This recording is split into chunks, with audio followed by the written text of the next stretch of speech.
반기문 전 유엔 사무총장 잠시 전 국회에서 예고 없던 긴급 기자간담회를 열어 전격 대선 불출마를 선언을 했습니다. 참 예상하지 못했던 전격적인, 말 그대로 전격적인 대선 불출마 선언인데요. 인격 살해, 각종 음해가 넘쳤다. 일부 정치인들 이기주의적 모습에 더 이상 정치를 개혁할 수 있다는데 무의미했다. 그럼으로써 국가를 통합하고 정치를 바꾸겠다는 신념, 뜻을 포기했다. 저 자신에게 혹독한 질책을 해도 할 말이 없다. 이런 취지의 이야기를 했습니다. 지금 스튜디오에 조혜진 전 새누리당 의원, 박수현 전 민주당 의원 두 분 나와 계십니다. 안녕하십니까? 예, 반갑습니다. 말 그대로 정말 전격적인, 예상치 못했던 반기문 전 유엔 사무총장의 거취 결정인데, 박 의원님, 네. 오늘 여러 가지 이야기를 했는데 먼저 반기문 전 사무총장이 이런 전격적인 결정을 하게 된 계기 어떻게 보시는지요? 아마 우선 그 반기문 총장의 대선 불출마 전격적인 선언에 대해서 네. 좀 안타까운 마음을 우선 전합니다. 그리고 반기문 전 총장에게 기대와 사랑을 가지고 있던 지지자 여러분들께서도 많이 놀라셨을 것 같은데요. 그만큼 전격적이라는 이야기입니다. 그러나 사실 오늘 아침부터 여의도 정가를 중심으로 이런 소식들이 돌긴 했습니다. 불출마보다는 네. 아마 핵심 그 참모했던 이런 참모들이 아마 사무실을 좀 떠나는 모습들이 좀 감지가 되고 있다, 이런 소식들이 들리고 있었는데, 예. 결과적으로 이제 설 명절을 지나면서 사실은 민심을 좀 확인하지 않았습니까? 그러면서 어떤 지금 상황에서 그 1위를 달리고 있는 문재인 전 더불어민주당 대표와의 그 격차가 좁아져도 좀 따라갈까 말까 하는 이런 상황인데, 큰 모멘텀이 없기 때문에. 그런데 설 명절을 지나면서 거의 뭐 2배 차이로 벌어지는 등 이런 굉장히 그 하락 국면을 보이고 있고, 사실 이 국면은 오늘 사퇴 선언을 안 했다 하더라도 앞으로 당분간 한 일주일 동안 발표된 여론조사에 그대로 반영될 가능성이 있습니다. 그렇다면 이것은 다시 반등할 모멘텀을 전혀 찾지 못할 거라고 하는 그런 것을 의미하는 것이거든요. 그렇습니다. 그렇기 때문에 사실 오늘쯤 전격적이긴 하지만 오늘쯤 사퇴 선언을 할 수밖에 없는 그런 상황에 몰린 것을 이미 감지를 한 것이다, 이렇게 됐고요. 이런 상황을 보면서 앞으로 이제 뭐 예측해 볼 수 있는 것이, 우선 이제 보수 진영에서는 과연 반기문 총장에 대한 기대, 이것이 어디로 이제 갈 것인가가 굉장히 관심사가 될 것이고요. 또 그 대안을 찾는 동안에 당분간 그 야권 중심으로 이런 어떤 대통령 선거 지지율, 이런 것들이 야권 중심으로 당분간 그 독주 체제로 갈 가능성이 충분히 있어 보이는 그런 지점입니다. 사실 어제까지만 해도 반기문 전 유엔 사무총장 대선 전 개헌론까지 꺼내들면서 초강수를 보였었는데 전격적인 대선 불출마를 선언했습니다. 정치부 취재기자 연결해서 국회 소식 먼저 들어봐야 될 것 같습니다. 이승국 기자, 전화 연결되어 있습니까? 네, 반기문 전 유엔 사무총장이 전격 대선 불출마를 선언했습니다. 반 전 총장은 조금 전 오후 3시 반쯤 국회 정론관에서 예정이 없던 기자회견을 열었는데요. 자신이 주도해 정치 교체를 하고 국가 통합을 이루려던 순수한 뜻을 접겠다고 말했습니다. 반 전 총장은 정치권의 일부 구태의원하고 편협한 이기주의적 태도에 지극히 실망했다며 이들과 함께 길을 가는 것은 무의미하다는 판단에 이르게 됐다고 밝혔습니다. 특히 인격 살해에 가까운 음해와 각종 가짜 뉴스로 인해 정치 교체의 명분은 실종되고 개인과 가족, 그리고 자신이 10년을 봉직했던 유엔의 명예에 큰 상처만 남기게 됐다고 강조했습니다.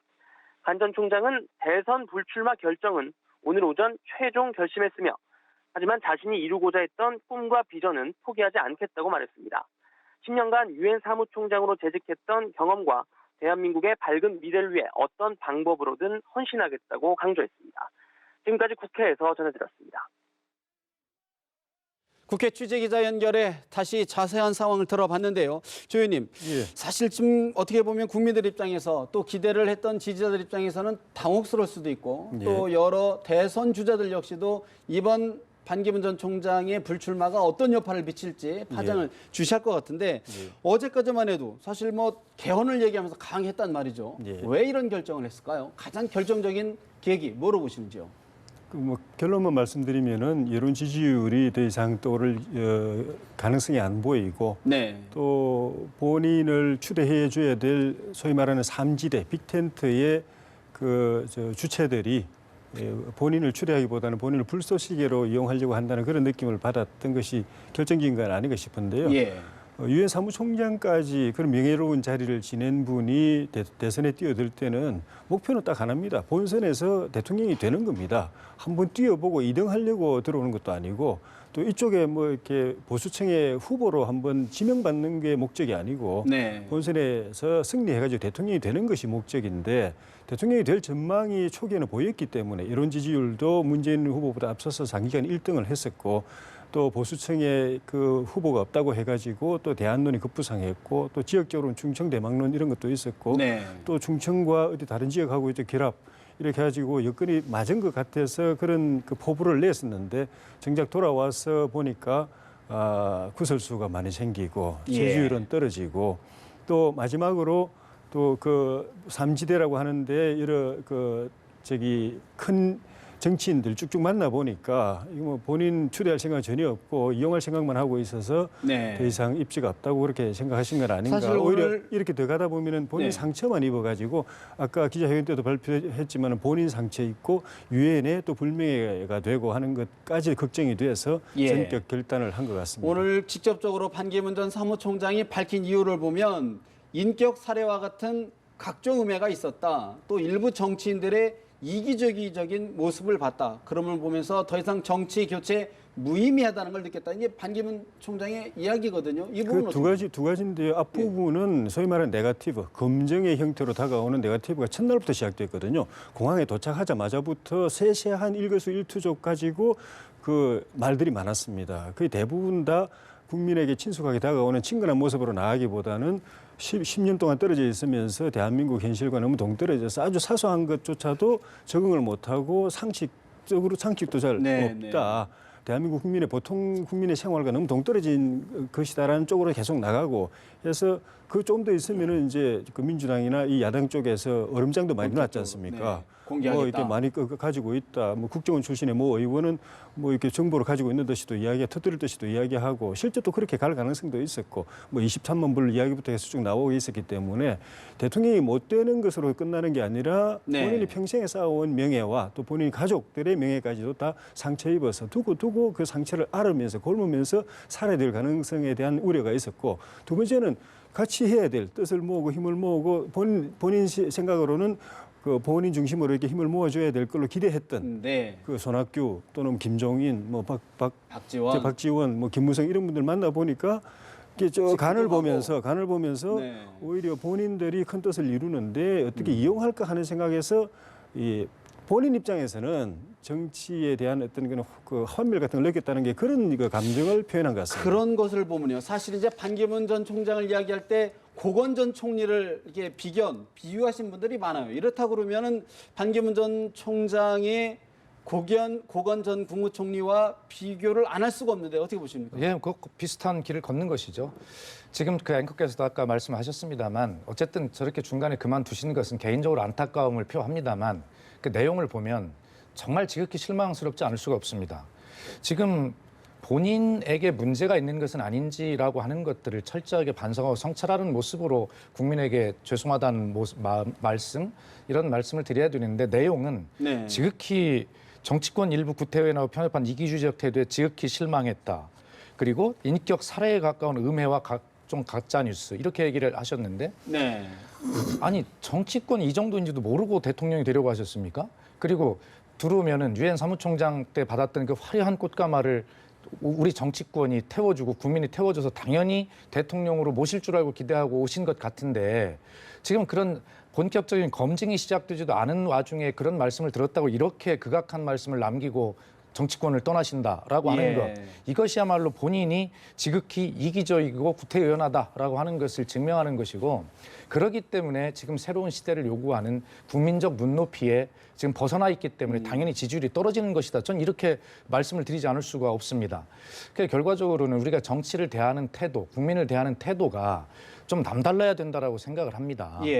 늘 그렇게 국민은 자기들이 이야기하는 이야기만 듣고 자기들이 이야기하는 것을 옳다고 환호해주고 이런 국민이 아니라 이제는 국민에게 어떤 것인가를 설명하고 국민이 선택하실 수 있도록 그렇게 말씀드리고 선택을 기다려야 되는데 네. 자기가 던진 메시지와 말이 먹히지 않는다고 해서 이렇게 일방적으로 떠나면서 지금 저 현장을 떠나는 모습을 기자들이 지금 전해오는 이야기에 의하면 통상적으로 저렇게 말씀을 던지면 나가서 백브리핑하고 자세한 설명을 하지 않습니까? 기자들을 밀치고 그것도 한마디도 안 하셨다는 네. 겁니다. 그리고 차를 막는 기자들과 사고가 날 뻔했다는 지금 소식이 들어오고 있는데 그 정도로 급박하게 그렇습니다. 나갔다, 저렇게 떠났다. 일방적인 말씀을 국민께 던지는 것은 대통령이 되겠다고 출마하려는 정치인의 자세가 좀 아니다 이렇게 좀 그렇다고 그러면 지금 안타깝습니다. 이제 반기문 전 총장이 귀국한 게 1월 12일이란 말이죠. 오늘 이제 사퇴를 선언했으니까 채 20일도 이제 안 된 상황에 이제 사퇴를 한 건데 어떤 부분들이 가장 준비가 안 돼서 이런 상황까지 왔다고 보시는지. 예, 일단 들어오시면서 대개 반기문 총장님에 대해서 반반이다 이렇게 좀 비아냥 섞인 말씀으로 죄송하게 드렸지만 사실은 지금 이 국정농단 사태를 겪으면서 국민들은 이 대한민국이 새롭게 어디로 가야 될지 굉장히 갈급해 있습니다. 현재 이것을 진상을 규명하는 네. 것도 중요하지만 그 모습이 대선을 통해서 드러나기를 바라는데 반기문 총장께서 국민은 유엔 사무총장까지 지내신 분이니까 뭔가 대한민국을 새롭게 이끌고 갈 것이다, 비전이 있을 것이다 이렇게 기대를 했는데 사실 그런 부분이 전혀 보여지지가 않았거든요. 아마 가장 큰 국민의 실망은 또 국민과 괴리는 그러한 미래 대한민국에 대한 비전을 말씀하지 못하고 보여주지 못한 것 이것이 가장 큰 원인이 아닐까 저는 그렇게 생각합니다. 사실 이제 반기문 전 총장이 귀국 일성으로 정치 교체를 내세웠는데 조 의원님. 예. 그렇다고 그러면 정치 교체의 어떤 한계점을 본인 스스로가 느꼈다.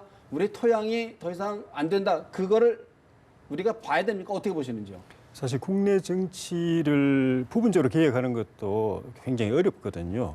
정치에서 10년, 20년을 살아온 분들도 늘 고민한 분들도 제대로 된 대안을 내놓기도 힘들고 그걸 실행해서 국민들에게 보여주기도 힘듭니다. 그런데 좀 전에 말씀드렸었지만 반기문 총장님 같은 경우에는 소명론자라기보다는 상황론자에 가깝습니다. 네. 일찍부터 내가 국가를 위해서 정치의 영역에서 일을 해보겠다 또는 최고 지도자가 돼가지고 국가를 발전시키겠다, 헌신하겠다는 포부를 가지고 준비를 해온 그래서 비전과 대안과 컨텐츠를 갖춰온 분이라기보다는 상황이 이래 돼가지고 다른 대안이 없다. 그리고 당신 나오면 된다라는 이 상황. 그리고 그걸 가지고 부추기는 사람들. 그리고 그 될 걸 생각하고 줄 서 있는 사람들. 소명의 집단이 아니라 상황 때문에 가능할 걸로 생각하고 그 뭔가를 이렇게 같이 편성해 보려는 사람들이 모여 있는 바람에 네. 돌아오자마자 그런 소명에 입각한 준비된 비전과 그걸 내놓지 못했던 건데 그냥 정치권에서 통상하는 식으로 그냥 정치 신인이 하는 말 또는 기존 1, 2 야당도 아닌 제3의 정당이 나올 때 늘 하는 말이 새 정치거든요. 네. 기성 정치를 다 그냥 이제 부인하고 부정하고 나는 새로 하겠다라고 하는 건데 그 말은 쉽지만 실제로는 여기서 10년, 20년 해온 분들이 그렇게 끙끙대면서도 못하고 국민들한테 욕 듣는 이유가 있거든요. 그 비전을 찾는 것도 쉽지 않고 찾아도 행동하는 게 쉽지 않은데 쉽게 그렇게 던졌는데 그걸 그때 행동으로 뒷받침하기가 정말 어렵죠. 더구나 본인은 아무 정치 세력도 없이 호를 단신으로 왔기 때문에 세력을 빨리 만들어야 되는데 세력을 정치권 밖에서 갑자기 모을 수도 없고 있는 거는 기성 정당인데 손 잡는 순간에 정치 교체하고는 멀어지거든요. 그래서 모선에서 고민하다가 저렇게 좌초하는 거로 결국은 이제 관심은 여권에서 여야를 넘나드는 이른바 제3지대론. 그 지대론의 중심에는 이제 반기문 전 총장이 깃대를 꽂아서 모이겠다 이런 건데 조 의원님 보시기에는 상당히 지금 이제 어려운 굉장히 혼돈스러운 여권의 진영이 펼쳐질 것 같은데 삼지대론 어떻게 보시는지요? 삼지대론 전에 여권부터 말씀을 드리면 네네. 여권은 오히려 예측 가능성이 더 이제 좋아진 겁니다. 정리가 됐다? 반기문 총장이 오셨는데 대세를 장악해가지고 문재인 후보를 꺾고 쭉쭉 나갔으면은 그쪽으로 갔을 텐데 뚝뚝 떨어지가지고 2위가 되고 또 나오나 이제 거의 격차가 더블 스코어로 벌어진 상황에서 본인이 만약 끝까지 저렇게 가시면은 보수층에서는 반기문 총장을 처음부터 내세운 게 아니라 문재인을 이길 수 있는 카드로 내세웠는데 못 이기면서 계속 저렇게 가고 있으면은 다른 대안을 꺼내기도 힘들고 보수표는 또 분산되고 그래서 이제 일단 한 분이 정리를 해주신 게 의미가 있고 그러면 이제 황교안 대행이 나오느냐 안 나오느냐 하는 것인데 황 대행이 나온다고 하더라도 반 총장 총장처럼 이제 전철을 또 밟으면 시간만 허비할 것이기 때문에 그런 측면에서 반 총장이 어떻게 황대행이 어떻게 선택하느냐에 따라 다르겠지만 보수 진영은 좀 더 명쾌해졌다. 뭔가 구도가 좀 명쾌해졌다. 예측이 가능한 구도가 될 것이다 이런 분석이신데 그래서 삼지대는 오히려 불투명해졌다. 한 분이 빠져버렸기 빠지겠다. 때문에. 예. 사실 이제 과연 지금 많은 국민들 반기문 전 유엔 사무총장의 전격적인 불출마 선언 당혹스럽고 또 어찌된 일인가 굉장히 궁금할 것 같은데요. 반기문 전 유엔 사무총장의 기자회견 모습 다시 한번 들어보시겠습니다. 갑자기 요청한 기자회견에 대해서 여러분 많이 참석해 주셔서 감사드립니다. 존경하는 국민 여러분, 저는 지난 1월 12일 귀국한 이후 여러 지방 도시들을 방문하여 다양한 계층의 국민들을 만나고 민심을 들을 기회를 가졌습니다. 또한 종교, 사회, 학계 및 정치 분야의 여러 지도자들을 두루 만나 그분들의 이야기도 들었습니다. 그동안 제가 만난 모든 분들은 우리나라가 정치, 안보, 경제, 사회의 모든 면에 있어서 위기에 처해 있으며 오랫동안 잘못된 정치로 인해서 쌓여온 적폐가 더 이상은 외면하거나 방치해 둘 수 없다는 절박한 심정들을 토로했습니다. 여기에 최근 최순실 사태와 대통령 탄핵 소추로 인한 국가 리더십의 위기가 겹쳤습니다. 특히 이러한 민생과 안보, 경제의 위기, 난국 앞에서 정치 지도자들은 국민들이 믿고 맡긴 의무는 저버린 채 목전의 좁은 이해관계만 급급한 모습을 보이고 있는 데 대해 많은 분들이 개탄과 좌절감을 표명했습니다. 제가 10년간 나라 밖에서 지내면서 느껴왔던 우려가 피부로 와닿는 시간이었습니다. 전 세계를 돌면서 성공한 나라와 실패한 나라를 보고 그들의 지도자를 본 저로서는 위기에 처한 나라를 구하는 데 미력이 남아 몸을 던지겠다는 일념에서 정치에 투신할 것을 심각히 고려해 왔습니다. 그리하여 갈갈이 찢어진 국론을 모아 국민 대통합을 이루고 협치와 분권의 정치 문화를 이루어내겠다는 포부를 말씀드린 것이었습니다. 이것이 제 몸과 마음을 바친 지난 3주간의 짧은 시간이었습니다. 그러나 이러한 저희 순수한 애국심과 포부는 인격 살해에 가까운 음해, 각종 가짜 뉴스로 인해서 정치 교체의 명분은 실종되면서 오히려 저 개인과 가족 그리고 제가 10년을 봉직했던 유엔의 명예에 큰 상처만 남기게 됨으로써 결국은 국민들에게 큰 누를 끼치게 되었습니다. 또한 일부 정치인들의 구태의연하고 편협한 이기주의적 태도도 지극히 실망스러웠고 결국 이들과 함께 길을 가는 것은 무의미하다는 판단에 이르게 되었습니다. 존경하는 국민 여러분, 이러한 상황에 비추어 저는 제가 주도하여 정치 교체를 이루고 국가 통합을 이루려 했던 순수한 뜻을 접겠다는 결정을 했습니다. 저도 이러한 결정을 하게 된 저 자신에게 혹독한 질책을 하고 싶습니다. 그러나 다른 한편 제가 이러한 결정을 하게 된 심경에 대해 국민 여러분께서 너그러이 양해해 주시기 바랍니다.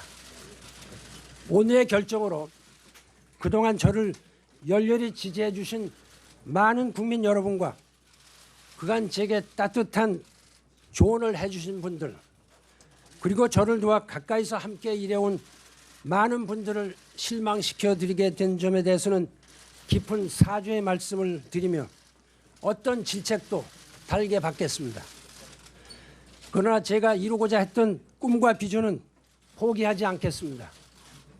그리고 현재 우리가 안고 있는 문제들을 해결하는 데 있어서 나 아니면 안 된다는 유아 독존식의 태도도 버려야 합니다.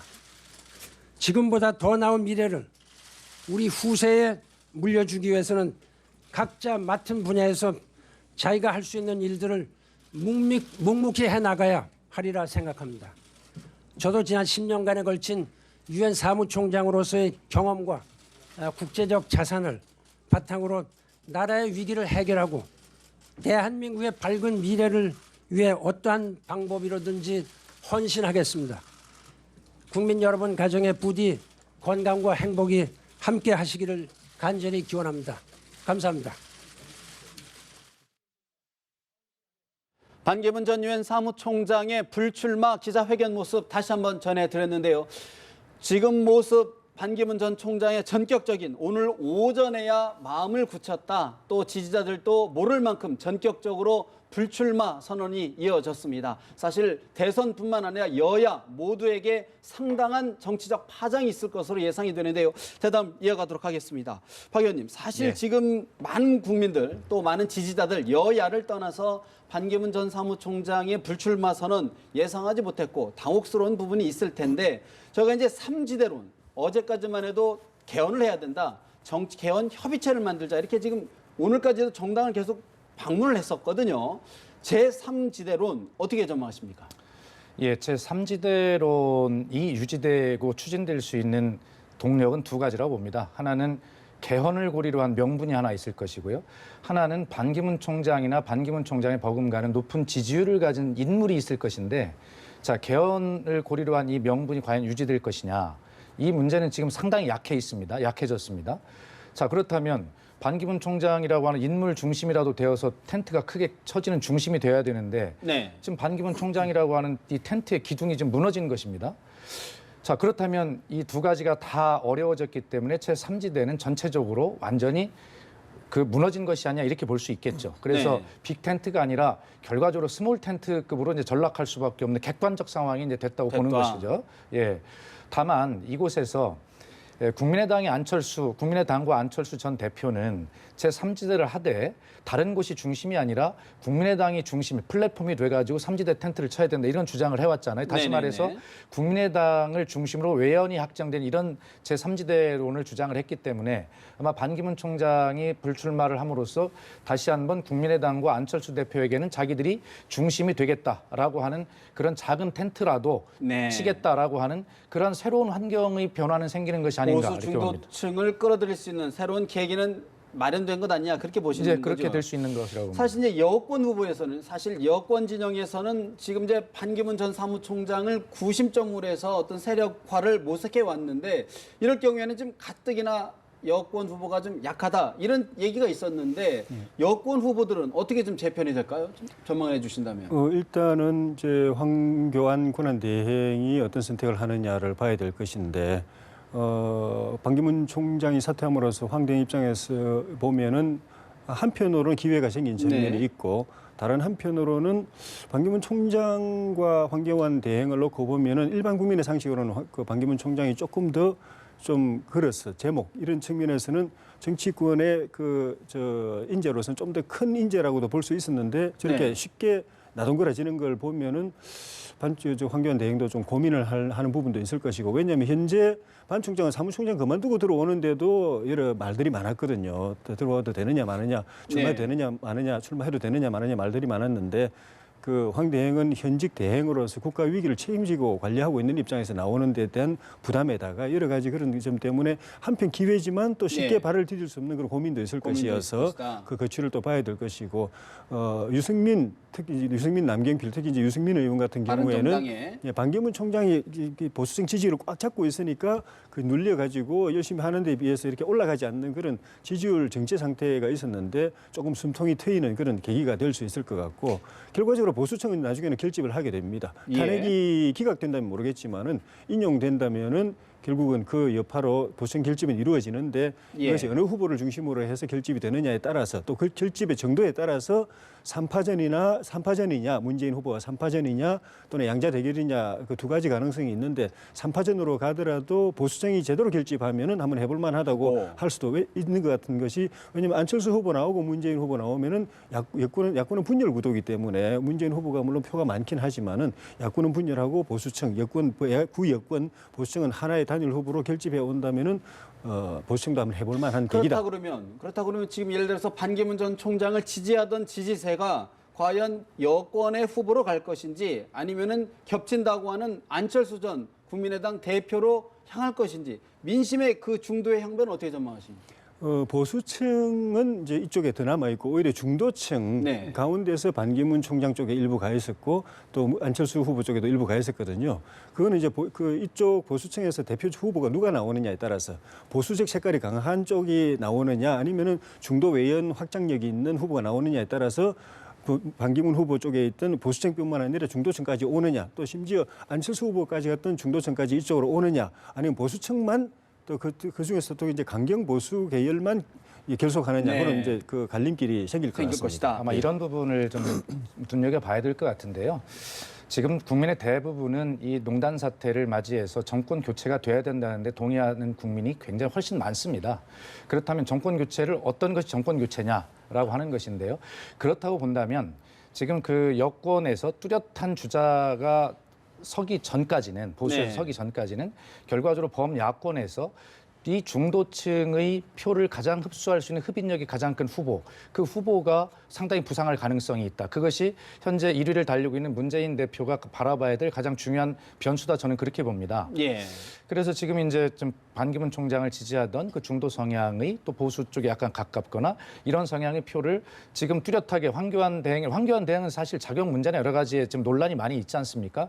그렇다면 급자 짧은 시간에 새로운 보수의 후보를 띄우기 전에 그것이 어렵다고 본다면 네. 당분간 범야권에서 어떤 보수의 흡인력을 가진 그 후보가 이 판을 흔들 수 있는 가능성이 훨씬 커 보인다. 저는 그렇게 분석합니다. 사실 이제 반기문 전 유엔 사무총장의 대선 불출마 소식 특보로 지금 저희들이 전해드리고 있는데 국회 상황도 상당히 분주하게 돌아가고 있는 것 같습니다. 국회 연결해서 자세한 상황 연결해 듣도록 하겠습니다. 이승국 기자 연결돼 있습니까? 네, 반기문 전 유엔 사무총장이 전격 대선 불출마를 선언했습니다. 반 전 총장은 조금 전 오후 3시 반쯤 국회 정론관에서 예정이 없던 기자회견을 열었는데요. 자신이 주도해 정치를 교체하고 국가 통합을 이루려던 순수한 뜻을 접겠다고 말했습니다. 반 전 총장은 일부 정치인들의 구태의연하고 편협한 이기주의적 태도에 지극히 실망했다며 이들과 함께 길을 가는 것은 무의미하다는 판단에 이르게 됐다고 밝혔습니다. 특히 인격 살해에 가까운 음해와 각종 가짜뉴스로 인해 정치교체의 명분은 실종되고 개인과 가족 그리고 자신이 10년을 봉직했던 유엔의 명예에 큰 상처만 남기게 됐다고 비판했습니다.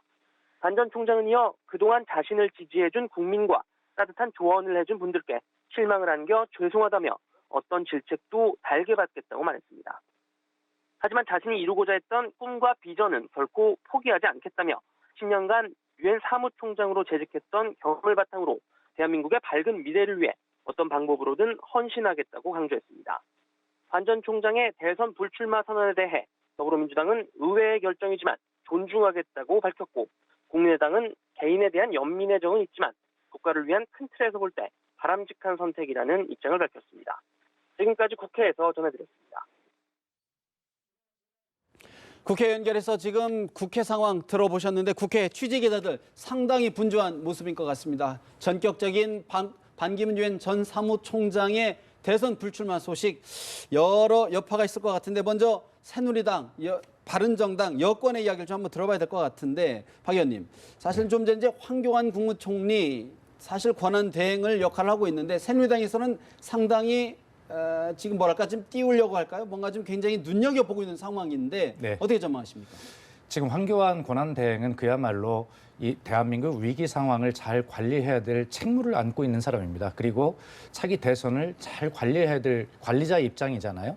그런데 새누리당에서는 이 뚜렷한 후보가 없기 때문에 오죽하면 황교안 대행이라도 한번 대입을 해서 지금 한번 해보려고 하는 것이거든. 사람이 없기 때문에. 네. 그러나 황교안 대행이 출마하는 문제, 할 수 있느냐 없느냐 문제, 이 문제 가지고 사실은 야권을 중심으로 한 국회와 굉장한 갈등을 일으킬 요지가 있습니다. 그러면 이 나라는 더욱더 어려움 속으로 가거든요. 자, 그렇다면 황교안 대행은 제가 볼 때는 네. 여권에서 보수에서 새누리당에서 새로운 대안을 찾기까지 그 어떤 추가 탈당이나 이런 것들을 막아내는 네. 어떤 그 구심점 역할로 불쏘시개로 쓰기 위한 카드가 아니냐 저는 그렇게 보고 있습니다. 실제 카드는 아니고 네. 뭔가 탈당을 막기 위한 중간재 그렇습니다. 역할이다. 현재를 유지하기 네. 위한 그런 어떤 그 중심으로 카드로 활용하기 위한 측면이 많다. 이 와중에 황교안 대행이 예를 들어서 대행을 그만둔다면 대한민국은 대행이 또 대행을 해야 되는 나라가 됩니다. 이런 것들을 국회가 용인할 리가 없죠. 그런 걸 뻔히 알면서도 황교안 대행을 띄우는 네. 것은 현재 뚜렷한 주자가 없기 때문에 대안이 없기 때문에 그런 것이고 당내 복잡한 상황을 그렇게 잡기 위한 수단이다. 그래 결과적으로 황교안 대행은 출마가 어려울 것이다라는 그런 생각을 저는 그럼에도 갖습니다. 불구하고 오늘 좀 세계일보가 조사한 여론조사에 보면 황교안 권한대행이 8.3%예요. 이제 반기문 전 사무총장이 사퇴했지만 지금 보면 여권에서는 반기문 사무총장과 거의 5%, 6%밖에 차이가 안 나는 수치거든요. 이렇다고 보면 사실 새누리당 여권 입장에서는 황교안 권한대행 여러 현실적 제약에도 불구하고 고려해 볼 수밖에 없는 카드 아닌가 이렇게 보이는데 어떻게 보십니까? 새누리당 입장에서는 고려 정도가 아니고 아주 정말 와주면 정말 좋은 카드죠.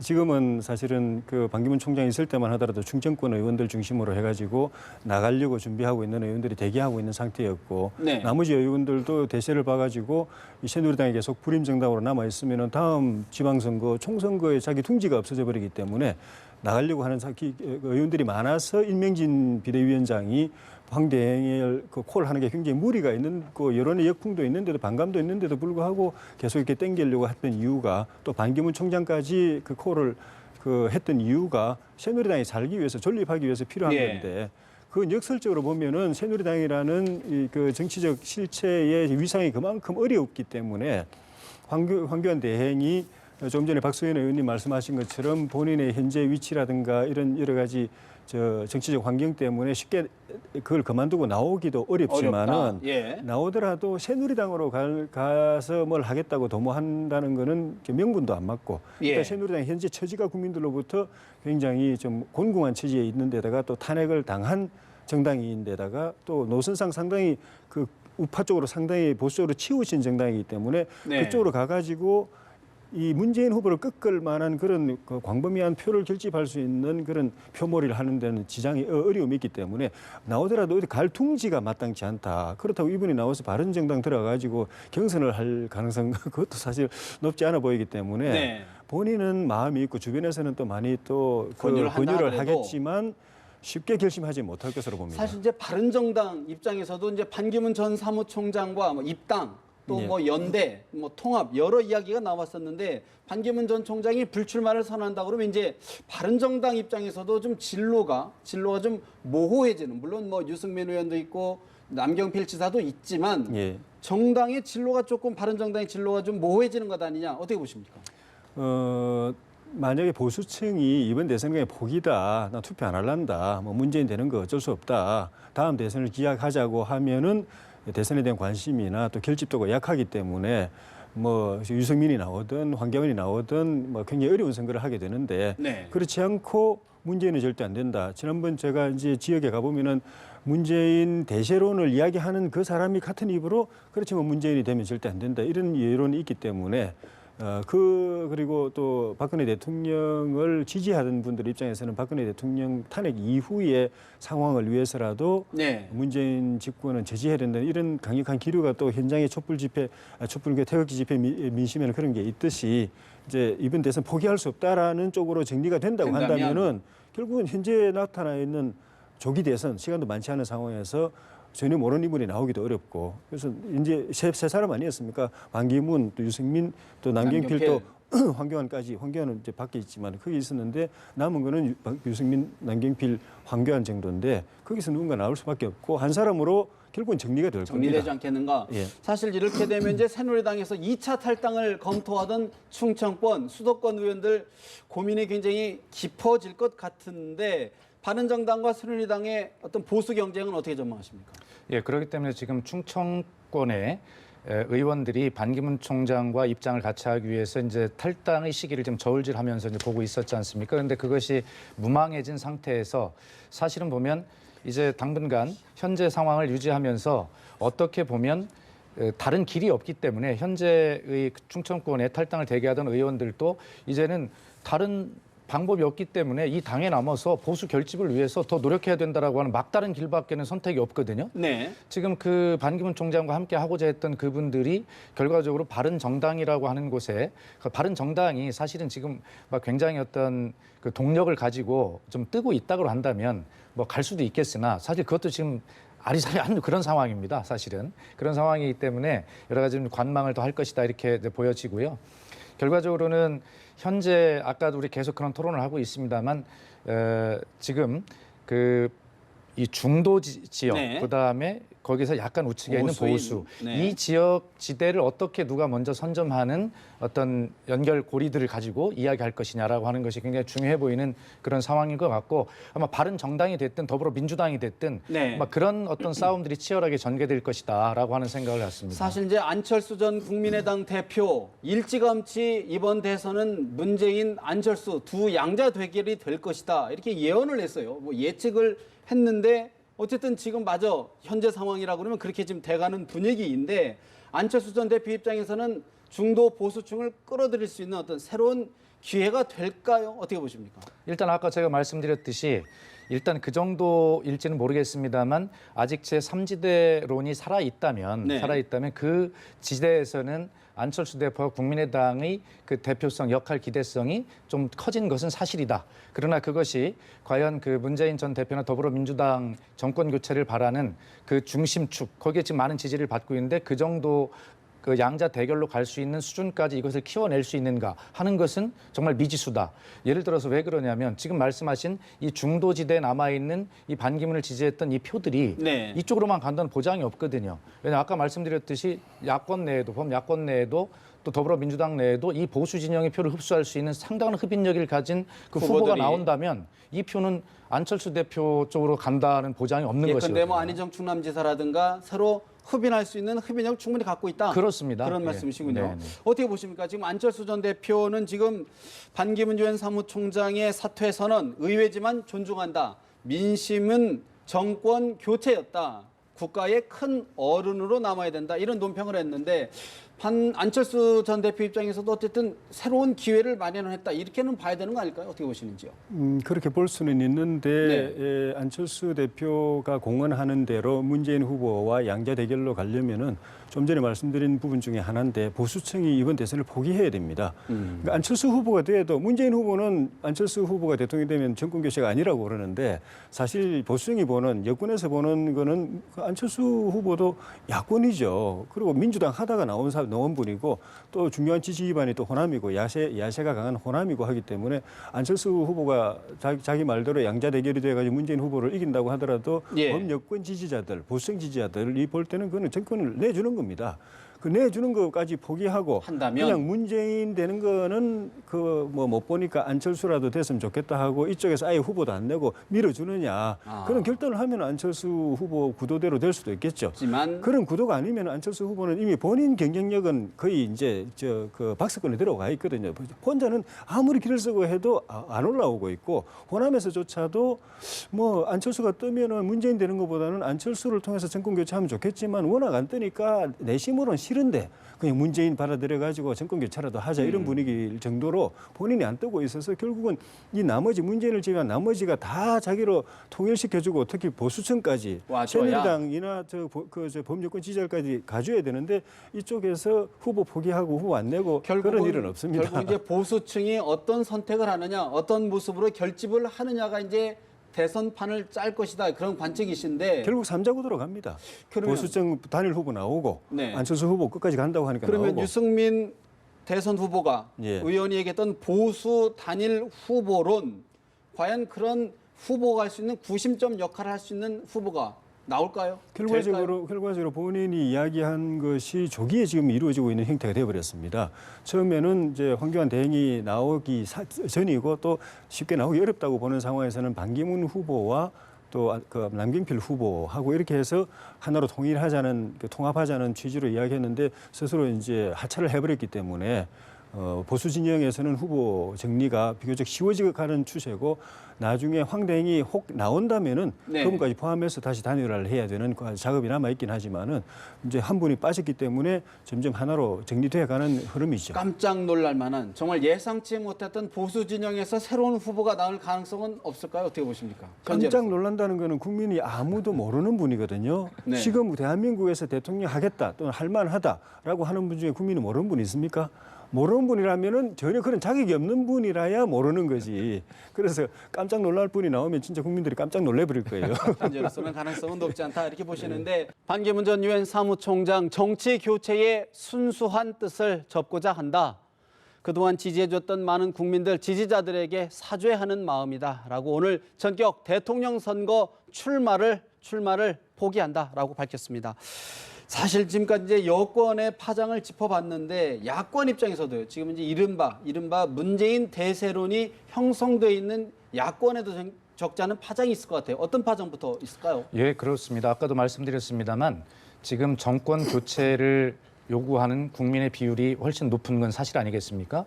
그럼 정권 교체라 하면 지금 야권으로 정권이 넘어간다는 것인데 그만큼 지금 반기문 총장이 불출마를 선언함으로 인해서 반기문 총장을 지지했던 중도 성향의 표를 정권 교체를 하기 위해서 그러면 어떻게 이것을 가져올 것이냐. 네. 이것이 야권 후보들이 지금 당면한 문제입니다. 만일 이것을 지금 조혜진 의원님 말씀하신 대로 보수 결집으로 뺏겨버린다면 사실 국민이 바라는 정권 교체라고 하는 것이 굉장히 위험에 처할 수도 있거든요. 그렇기 때문에 문재인 후보나 또 아직 문재인 후보에 필적하지 못하지만 이재명 시장이나 안희정 도지사나 이런 어떤 야권의 후보들이 네. 사실은 모두 한 마음으로 이 지금 떠 있는 이 중도 성향의 이 표들을 국민들을 어떻게 마음을 야권으로 이동시킬 수 있는가라고 하는데 지혜를 모아야 합니다. 이것은 일단 내부에서의 경쟁이기도 하지만 결과적으로는 단결해서 이 야권 진영 외부에 있는 약간 외부에 있는 중도 성향의 외부와의 경쟁이기도 하거든요. 예. 이 부분을 정확히 명심해야 한다고 생각합니다. 그래서 결과적으로 진영 경선을 앞두고 진영 내부의 어떤 목소리를 강화하는 그런 메시지도 중요하지만 진영 외부로 이런 예. 것들을 확장할 수 있는 그러한 어떤 메시지, 비전 이런 것들이 굉장히 중요한 때다 이렇게 생각합니다. 문재인 전 대표 입장을 내고 안타깝다. 외교 자문을 받고 싶다라는 취지의 어떤 입장을 지금 발표를 했는데 사실 문재인 전 대표 입장에서는 지금 대세론이 형성되는데 이럴 경우에 보수층이 다시 재결집하는 지금 어떻게 보면 흐트러져 있던 보수층이 반기문 전 사무총장의 사퇴로 다시 결집하는 계기가 되지 않을까 어떻게 보시는지요? 예, 그래서 지금 이제 그 최근에 설 이후에 나오는 여론조사들을 보면 뭐 오늘도 나오고 내일도 나오겠습니다만 야권 내에서 더불어민주당 내에서 사실은 그 안희정 지사나 이재명 시장의 특히 안희정 지사의 추격세가 만만치 않다는 일반적인 트렌드지 않습니까? 근데 그 원인을 분석해 보면 안희정 지사의 통합 행보, 그다음에 안정적 정책 발언 뭐 이런 것들이 지금 호평을 얻고 있다 이렇게 분석이 되고 있는 상황인데 예. 문재인 대표 입장에서도 어쨌든 예, 지금 안희정 지사의 어떤 추격 이런 것 트렌드를 보면 결과적으로 이 밖에 있는 중도 성향의 약간 보수 성향의 이런 어떤 국민들의 마음을 얻기 위해서는 안희정 지사가 지금 하고 있는 그런 통합 행보 네. 이런 메시지들을 어떻게 할 것이냐라고 하는 수렴할 것이 것이냐. 예, 굉장히 중요한 타임이고요. 만일 문재인 대표가 그러한 것들을 제대로 하지 못하면 네. 야권 판도 굉장히 흔들릴 가능성이 있다. 그래서 어쨌든 정권 교체를 바라는 많은 국민들의 요구에 부응하기 위해서 예. 제1야당의 가장 유력 주자인 문재인 대표의 그런 어떤 앞으로 스탠스, 행보가 굉장히 더 중요해졌다 이렇게 생각할 수 사실 있습니다. 이제 여야를 떠나서 문재인 대세론에 대한 비판적인 시각이 적지 않은데 조 의원님 보시기에는 이번 일로 문재인 대세론에 대한 비판적 시각이 더 올라갈 것 같은데 어떻게 보십니까? 예, 동의합니다. 이번 반기문 후보의 하차가 민주당의 호재가 아니고 뭐 치명적 악재는 아닐지 몰라도 호재냐 악재냐 하면 악재입니다. 악재 특히 쪽이다. 문재인 후보 쪽의 악재입니다. 반기문 후보가 나와가지고 적당히 이렇게 표를 가져가면서 져주는 거, 또 거기다 황교안 대행까지 나와서 표를 갈라가는 거. 이게 문재인 후보나 민주당이 가장 편하게 손쉽게 바람직한 정권 시나리오. 먹는다라는 거였는데 이제 하나 그게 하나 제거가 돼버렸거든요. 황 대행이 나오든 뭐 유승민 후보가 되든 또는 뭐 다른 후보가 되든 간에 이제 하나로 결집될 요소가 더 많아졌고 예. 또 이번에 그 반기문 총장이 지지율이 저렇게 빠져가지고 낙마하게 된 원인 중에 여러 가지 중에 하나는 지금 국민들은 절실한 상황이기 때문에 국가도 위기고 또 개개인의 삶도 어렵기 때문에 선명한 비전과 대안과 역동성을 가지고 절실한 이 국민의 절실함을 가지고 나라를 이끌어갈 만한 그런 소명론자가 절실한 겁니다. 상황론자 말고 예. 상황이 이러니까 내가 한번 해보겠다. 전부 될 것 같다. 이런 사람은 국민들이 이제 더 이상 원치 않는다는 거거든요. 근데 문재인 후보 지금 상황론자예요.